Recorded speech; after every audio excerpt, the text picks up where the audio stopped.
Ahora vamos a dar paso a Anabel Antela, de Magíster. Como creo que os ha recordado Laura, no sé si en el chat o a viva voz, podéis ir planteando las preguntas en el chat y al finalizar las intervenciones daremos paso a responder algunas de las preguntas, no a todas, pues a veces son muchas y a veces son de carácter específico, pero sí que os animamos a plantear las preguntas y si no podemos dar respuesta, os redirigimos a los COIES de los centros asociados. No sé si está Anabel preparada. Hola, buenos días. Sí, sí que estoy. Lo que pasa es que he tenido un problema y creo que no se me ve, ¿verdad?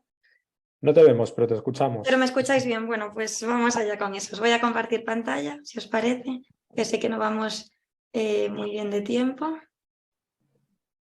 Vale. ¿Veis la pantalla bien? Vemos las pantallas sin problema. Vale, estupendo. Pues nada, yo soy Anabel y estoy encantada de compartir este ratito con vosotros y vosotras. Y os voy a hablar sobre cómo conseguir el trabajo de vuestros sueños como maestro, maestra, profesor o profesora. Antes de nada, me gustaría agradeceros vuestra asistencia a la sesión. Si accedéis al link que tenéis disponible en pantalla o escaneáis el código QR y rellenáis vuestros datos, os enviaremos a casa de forma gratuita el libro de los mejores profesores, que es el que veis en pantalla, y es un bestseller que hemos traducido al español con las 62 técnicas que utilizan.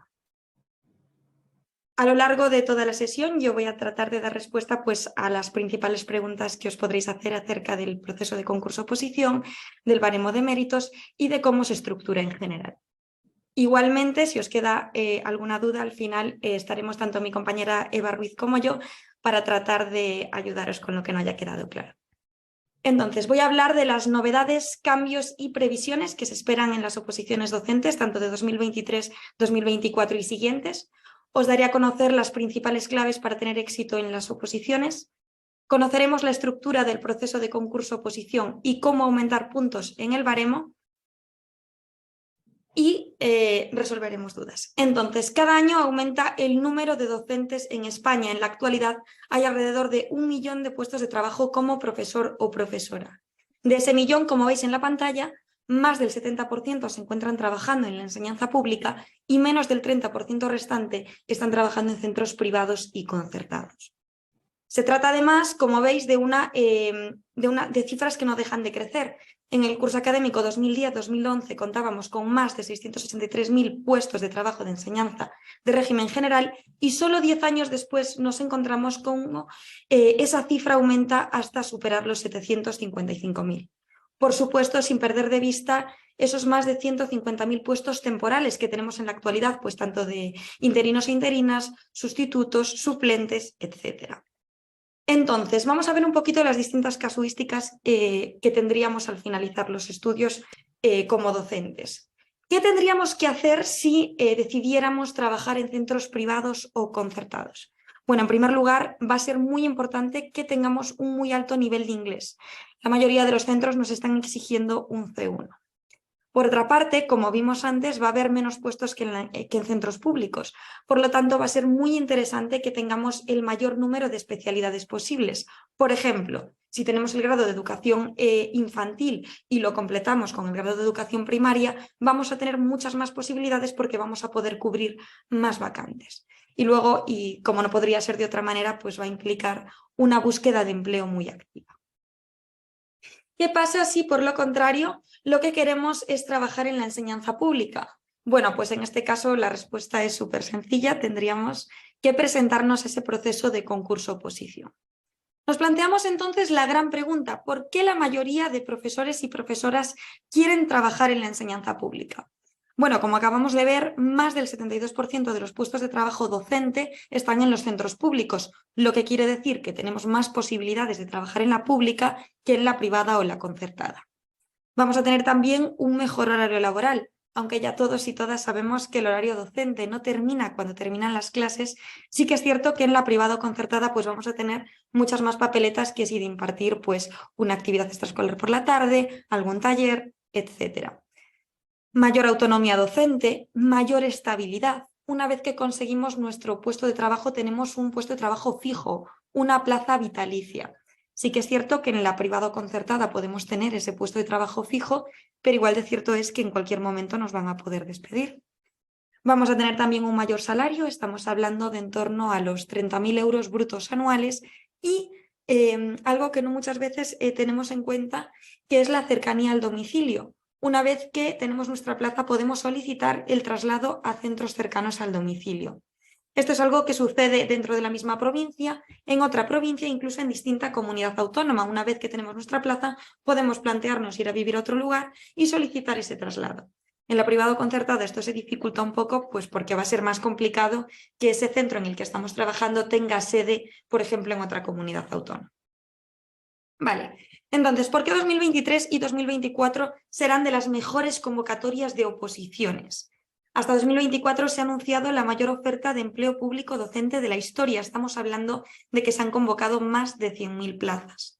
Se trata además de una cuestión de facilidad, y es que está previsto que sean las últimas convocatorias con el temario actual tal y como lo conocemos, y además la previsión es que se incluyan en futuras convocatorias pruebas de inglés y también pruebas de tecnología. Igualmente, que tengáis en cuenta que el tema de que se cambie el temario, pues para los opositores y opositoras que vais a empezar, tampoco sería un inconveniente, porque en el momento en el que no habéis empezado a preparar ninguno de los temarios, pues empezar uno nuevo tampoco resultaría problemático. Vamos entonces ya a ver más concretamente cómo serán esas oposiciones hasta 2024. Empezamos por los requisitos para opositar. Cuerpo de maestros. Si queremos opositar para el cuerpo de maestros, es decir, para educación infantil o educación primaria, tendremos que estar en posesión del título de maestro o del título de grado correspondiente. Si por el contrario lo que queremos es presentarnos al cuerpo de secundaria, formación profesional y escuela oficial de idiomas, tendremos que estar o bien en posesión del título de doctor, licenciado, ingeniero, arquitecto o título de grado. Y además será necesario que estemos en posesión de la formación didáctica y pedagógica, que es lo que ahora mismo sería el máster de profesorado, conocido antiguamente como el antiguo CAP. Y por último tenemos este cuerpo de especialistas de sectores singulares del FP, que son aquellas especialidades que no se han conseguido incluir en el cuerpo de secundaria. En este caso, para optar a formar parte de este cuerpo, sería necesario que contásemos con el título de diplomado, ingeniero técnico, arquitecto técnico o el título de grado correspondiente, más esa formación pedagógica o didáctica, que de nuevo sería o bien el máster de secundaria o bien el CAP. Las únicas personas que no tendrían que tener o el máster o el CAP son aquellas que han obtenido pedagogía, psicopedagogía o magisterio antes de octubre de 2009. Vale, nos encontramos en la actualidad con tres tipos de procesos para acceder a esa función pública docente. Tenemos en primer lugar el proceso de reposición, conocido como proceso de concurso-oposición, que es el de toda la vida, el que todos y todas conocemos. Este es el sistema que tendrá lugar en 2023, en 2024 y siempre. De hecho, la previsión es que la mayoría de las plazas salgan por este sistema, que están estimadas en más de 37.000 a nivel estatal. En cuanto a su estructura, nos vamos a encontrar pues, con dos pruebas eliminatorias que van a incluir tema, práctico, programación y unidad didáctica y una fase de concurso. Vamos a ahondar más adelante en este sistema porque es el que se va a mantener. Pero luego nos encontramos con dos procesos nuevos que son los que se conocen como procesos de estabilización que nacieron el año pasado con el objetivo de reducir la interinidad. Desde hace muchos años nos vienen avisando desde Europa que contamos con una tasa de interinidad muy elevada. Esto es algo que sucede no solo en educación, sino en general en todos los sectores económicos. Y el objetivo era reducir, en el caso de educación, esta interinidad hasta un 8%. Entonces, para conseguirlo se han creado estos dos procesos. Tenemos por un lado el proceso de estabilización concurso-oposición, que es lo que denominamos como nueva oposición parcial, que es muy similar a la anterior. En este caso tendríamos una única prueba, que no es eliminatoria, que estaría compuesta por temas, unidad didáctica, y dependiendo de la comunidad autónoma y de la especialidad por la que nos presentemos, podría tener también un caso práctico. Como veis, al igual que en el caso anterior, vamos a tener también una fase de concurso. Entonces, ¿qué plazas se convocan por este proceso? Bueno, pues las plazas que se van a convocar por aquí, que ya se han convocado, son las que estaban ocupadas de forma temporal e ininterrumpida durante al menos 3 años por interinos o interinas. Y luego, por último, tenemos el proceso de solo concurso, que como su propio nombre indica, pues es únicamente un concurso de méritos, lo que quiere decir que no habrá fase de oposición y por lo tanto no tendremos ningún tipo de examen. Este tiene la característica de que se convocará una única vez por comunidad autónoma, o bien se celebra en el 2023 o bien en el 2024, pero no más de una vez. ¿Y qué plazas se convocaban por aquí? pues las que estaban ocupadas de forma temporal e ininterrumpida desde antes de 2016 por interinos e interinas. Como veis, son plazas que llevaban muchos años ocupadas por la misma persona.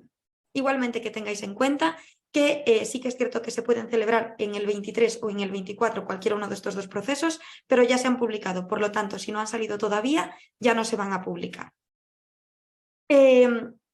Algo que nos avala como academia son esos alumnos y alumnas que año tras año consiguen su plaza con nosotros. Nosotros os ayudamos a conseguir esa plaza y siempre os recomendamos que conozcáis experiencias de antiguos alumnos y alumnas de antiguos opositores que ya se han enfrentado a ese proceso, porque sí que es cierto que es un proceso pues duro, igual de duro que gratificante, pero es muy importante que sepamos a qué nos estamos enfrentando a la hora de presentarnos al proceso para cogerlo con ganas. Si accedéis al link que tenéis en pantalla podéis conocer experiencias de antiguos alumnos y alumnas que yo creo que os podrían ayudar.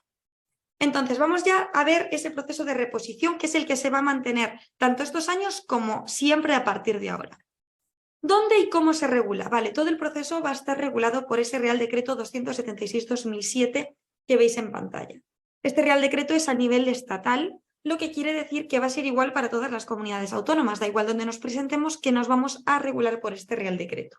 ¿Qué nos va a indicar? Pues cómo será el examen, cómo será el baremo, requisitos de participación. Pero además, cada año que se convocan oposiciones, cada una de las comunidades autónomas establece una orden o resolución que lo que le permite es concretar algunos elementos en su ámbito territorial. ¿Qué nos puede indicar esta orden o resolución? Bueno, pues nos va a decir cuánto nos cuenta el práctico, características técnicas de mi programación, número de unidades didácticas que tengo que preparar en mi comunidad en concreto. Muchísimos cambios, sobre todo en ese tercer apartado del baremo del que os voy a hablar más adelante. Por lo tanto, va a ser fundamental que una vez que decidamos opositar, que tengamos muy claro en qué comunidad vamos a hacerlo, porque dependiendo de la comunidad vamos a tener un baremo u otro, por ejemplo. Si accedéis a webmagister.com/información para el alumno, tenéis disponibles todas las últimas convocatorias de todas las comunidades para que podáis conocerlas y echarle un vistazo de forma rápida.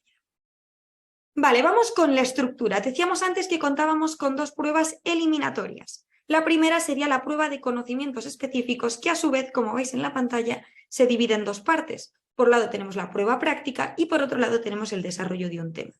La prueba práctica va a estar directamente relacionada con nuestra especialidad y puede ser o bien de corte pedagógico, por ejemplo, pues me presentan las oposiciones por educación infantil y me van a decir, vale, pues vas a tener un aula de 24 niños y niñas de 4 años y vas a tener que impartirle estos contenidos para alcanzar estos objetivos.